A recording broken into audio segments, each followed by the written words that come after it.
오늘 저에게 주시는 하나님의 말씀은 출애굽기 14장 10절에서 21절까지 말씀입니다. 바로가 가까이 올 때에 이스라엘 자손이 눈을 들어본 즉 애굽 사람들이 자기를 뒤에 이른지라. 이스라엘 자손이 심히 두려워하여 여호와께 부르짖고 그들이 또 모세에게 이르되 애굽에 매장지가 없어서 당신이 우리를 이끌어내어 이 광야에서 죽게 하느냐? 어찌하여 당신이 우리를 애굽에서 이끌어내어 우리에게 이같이 하느냐? 우리가 애굽에서 당신에게 이른 말이 이것이 아니냐? 이르기를 우리를 내버려 두라. 우리가 애굽 사람을 섬길 것이라 하지 아니하더냐? 애굽 사람을 섬기는 것이 광야에서 죽는 것보다 낫겠노라. 모세가 백성에게 이르되 너희는 두려워하지 말고 가만히 있어서 여호와께서 오늘 너희를 위하여 행하시는 구원을 보라. 너희가 오늘 본 애굽 사람을 영원히 다시 보지 아니하리라. 여호와께서 너희를 위하여 싸우시리니 너희는 가만히 있을지니라. 여호와께서 모세에게 이르시되 너는 어찌하여 내게 부르짖느냐? 이스라엘 자손에게 명령하여 앞으로 나아가게 하고 지팡이를 들고 손을 바다 위로 내밀어 그것이 갈라지게 하라. 이스라엘 자손이 바다 가운데에서 마른 땅으로 행하리라. 내가 애굽 사람들의 마음을 완악하게 할 것인즉 그들이 그 뒤를 따라 들어갈 것이라. 내가 바로와 그의 모든 군대와 그의 병거와 마병으로 말미암아 영광을 얻으리니 내가 바로와 그의 병거와 마병으로 말미암아 영광을 얻을 때에야 애굽 사람들이 나를 여호와인 줄 알리라 하시더니 이스라엘 진 앞에 가던 하나님의 사자가 그들의 뒤로 옮겨가매 구름 기둥도 앞에서 그 뒤로 옮겨 애굽 진과 이스라엘 진 사이에 이르러서니 저쪽에는 구름과 흑암이 있고 이쪽에는 밤이 밝음으로 밤새도록 저쪽이 이쪽에 가까이 못하였더라. 모세가 바다 위로 손을 내밀매 여호와께서 큰 동풍이 밤새도록 바닷물을 물러가게 하시니 물이 갈라져 바다가 마른 땅이 된지라. 아멘. 하나님의 말씀입니다. 할렐루야. 오늘도 하나님이 우리와 함께 하십니다. 하나님의 도우심의 손길을 경험하는 저와 여러분 되기를 주의 이름으로 축원합니다. 일본 홋카이도 삿포로 지방의 산간 지역에 작은 크리스천 학교가 있습니다.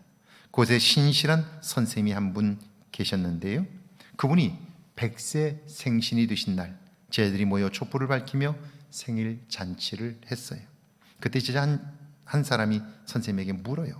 지나간 삶을 글로 표현하신다면 어떻게 하시겠습니까? 선생님은 붓을 들고 세 글자를 썼습니다. 풍도기. 이 말의 뜻은요, 바람 부는 인생, 기도로 걸어왔다는 뜻입니다. 유호준님의 우리의 기도가 천상의 노래가 되어에 나오는 내용입니다.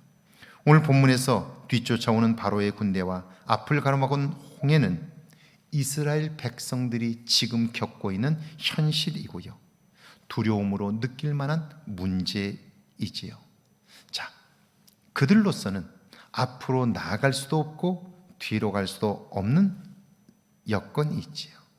이제 이런 상황에서 그들이 다른 방법이 없다고 생각하니까요, 두려울 수밖에 없는 거예요. 그런데 한번 이때 생각해 보세요. 눈앞에 펼쳐진 현실은 우리에게 두려움을 주기에 충분해요. 뒤로 가면 애굽의 군대에 결국 죽임을 당할 거고요, 앞으로 나간다고 하면 홍해에 빠져 죽게 되는 거예요. 다른 선택지가 없기 때문이죠. 그러니까 두려울 수밖에 없어요. 그런데 한번 그때 두려움에 빠지기 전에 한번 생각해 보세요. 여기까지 오면서 이런 어려움들이 없었나요? 애굽에서 나올 때에 그들은 자기들이 애굽에서 나올 수 있다고 생각했나요? 아니잖아요. 나올 수 없었어요. 그런데 하나님이 그들을 나오게 하셨어요. 그렇다면 두려워하기 전에 우리를 애굽에서 인도하신 하나님을 생각한다면 두려움에 빠지지 않고 하나님이 이때 어떻게 하실까, 그걸 기대할 수 있지 않을까요? 만약 하나님을 경험한 그 경험을 기억하며 생각했더라면 그들은 분명 두려움에 빠지는 것이 아니라 새로운 하나님에 대한 기대감으로 기도할 수 있었을 거예요. 그런데 사람은 참 이상하게 해요. 그 일을 겪었음에도 불구하고 문제를 만나면 두려움에 빠지고요, 결국 불평과 원망을 하게 되는 거예요. 그래서 이렇게 말할 수 있어요. 우리가 살면서 불평과 원망이 나올 때는 그때야말로 기도해야 할 때라는 거죠. 모세라고 두렵지 않았을까요? 걱정이 되지 않았을까요? 그런데 모세는요, 두려워하지 말라, 하나님이 싸우실 것이다, 가만히 하나님의 구원을 보라 라고 이야기를 해요. 어떻게 모세는 그럴 수 있었을까요? 그는 그 상황에서도 하나님의 말씀을 기억했고 하나님이 행하신 그 사건들을 분명히 기억하며 그분을 믿기 때문이죠. 특별히 가만히 서서라는 말이 바로 그 말이에요. 자, 사람들은 위기를 만나면 무언가를 하려고 해요. 나름대로 위기를 극복하고 모면해 보려고 해요. 그런데 그게 안 되면 어때요? 그때부터는 좌절하고 절망하고 두려워하고, 자기만 두려움을 갖는 게 아니라 두려움을 이야기함으로써 주변에 있는 사람들마저 다 두려움에 빠뜨리고 마는 거예요. 자, 모세는 그런 사람들에게 말합니다. 너희는 감정이나 현실적인 판단을 멈추라. 그리고 이 모든 일을 능히 행하실 하나님을 바라보라. 그렇게 얘기해요. 모르는 것 아니에요. 몸으로 이미 경험했어요. 그런데도 그걸 생각하지 못하는 거예요. 왜요? 지금까지 그렇게 살아왔기 때문이에요. 몸은 지금까지 그렇게 살아온 걸 기억하고 있어요. 문제만 만나면 좌절하고 절망하고 비난하는 삶을 살아왔기 때문에 몸은 문제를 만나면 똑같이 반응하는 거예요. 그래서 우리가 생각하는 일이 중요해요. 생각하고 하나님이 하신 일을 기대하게 될 때 우리는 우리의 몸의 습관들을 버릴 수 있어요. 극복할 수 있어요. 그래서 하나님이 하실 일을 기대함으로 그때에도 가만히 서서 하나님이 하실 일을 기대하며 그분의 위대하심을 노래할 수 있는 거죠. 자, 하나님께서 모세에게 말씀하죠. 너는 어찌하여 내게 부르짖느냐 물으셔요. 이 말은 내가 이미 너의 기도를 들었는데 너는 왜 자꾸 기도만 하고 있느냐? 그렇게 말씀하셔요. 지금은 기도할 때가 아니라 행동할 때라는 거죠. 그렇습니다.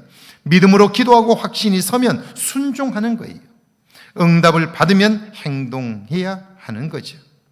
모세는 믿음으로 홍해 바다를 향해 지팡이를 내밀었고요. 그때 행하시는 하나님을 보게 되었던 거예요. 2020년 한 해 여러분 문제라고 생각되거든 조용히 무릎을 꿇고 기도하십시오. 기도하고 하나님이 그 기도를 들으셨다면 이제는 믿음으로 행하십시오. 그런 여러분을 통하여 하나님은 응답하시고 하나님의 살아계심을 만 사람이 알게 하실 거예요.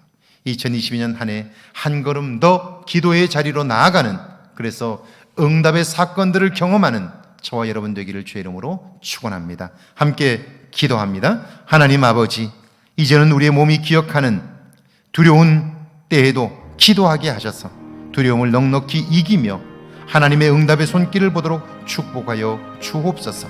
약속하신 말씀을 붙잡고 기도하게 하시고 기도 후에는 주시는 말씀에 따라 순종하는 저희들 되게 하옵소서. 2020년 한 해 기도를 통하여 나의 삶이 새로워지고 과거의 습관을 따라 살던 삶에서 떠나게 하시고 하나님의 기쁨 되어 살게 하옵소서.